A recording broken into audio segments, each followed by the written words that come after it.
ஒரு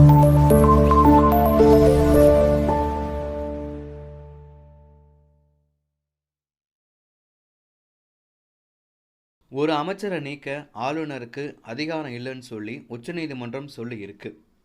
எந்த அமைச்சருப்பா அப்படின்னு கேட்குறீங்களா? அதாங்க, இலாக்கா இல்லாத அமைச்சர் செந்தில் பாலாஜி வழக்கில் தான் உச்சநீதிமன்றம் இப்படி ஒரு தீர்ப்பை சொல்லி இருக்கு. செந்தில் பாலாஜி அமைச்சராக தொடர்வது தொடர்பாக ஏற்கனவே ஒரு மனு உயர்நீதிமன்றத்தில் தள்ளுபடி ஆன நிலையில மேல்முறையீடு வழக்கா உச்சநீதிமன்றத்தில் மனு தாக்கல் செஞ்சாங்க. இந்த வழக்கில் தான் உச்சநீதிமன்றம் சொல்லி இருக்கு. அதாவது ஒரு அமைச்சரை டிஸ்மிஸ் செய்ய ஆளுநருக்கு அதிகாரம் இல்லைன்னு சொல்லி இருக்கு. செந்தில் பாலாஜி வழக்கில் ஹைகோர்ட் உடைய நடவடிக்கை சரியானதே எனவும் செந்தில் பாலாஜி இலாக்கா இல்லாத அமைச்சராக தொடரலான்னு சொல்லியும் உச்சநீதிமன்றம் உறுதிப்படுத்தியிருக்கு. நம்ம ஊருக்கு என்னதான் ஆச்சு அப்படிங்கிறது போல நம்ம திமுக அமைச்சர்களுக்கு என்னதான் ஆச்சு, ஒருவர் பின் ஒருவராக ஜெயிலுக்கு போறாங்க அப்படிங்கிற ஒரு கவலை முதலமைச்சரை தொத்திட்டு இருக்கு. முதலாவது அமைச்சராக சட்டவிரோத பண பரிவர்த்தனை தடை சட்டத்தின் கீழ் அமைச்சர் செந்தில் பாலாஜியை அமலாக்கத்துறையினர் கடந்த ஜூன் 14ஆம் தேதி கைது செஞ்சாங்க. அப்புறம் மருத்துவமனையில் இதய அறுவை சிகிச்சை அவருக்கு செய்யப்பட்டுச்சு.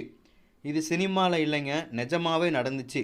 அப்புறம் அமலாக்கத்துறையினர் செந்தில் பாலாஜியை காவலில் எடுத்து விசாரிக்க இப்போ புழல் சிறையில் அவர் மீண்டும் நீதிமன்ற காவலில் வைக்கப்பட்டிருக்காரு. புழல் சிறையில் தனி வசதியாம், அதை விடுங்க. இதற்கிடையே செந்தில் பாலாஜியை இலாக்கா இல்லாத அமைச்சராக அறிவித்தது தமிழக அரசு அரசாணை பிறப்பிச்சது. செந்தில் பாலாஜியை பதவி நீக்கம் செய்து ஆளுநர் RN ரவி பிறப்பித்த உத்தரவை சில மணி நேரத்தில் அவரே நிறுத்தி வச்சிட்டாரு. பாவம், அவரே கன்ஃபியூஸ் ஆகிட்டார் போல.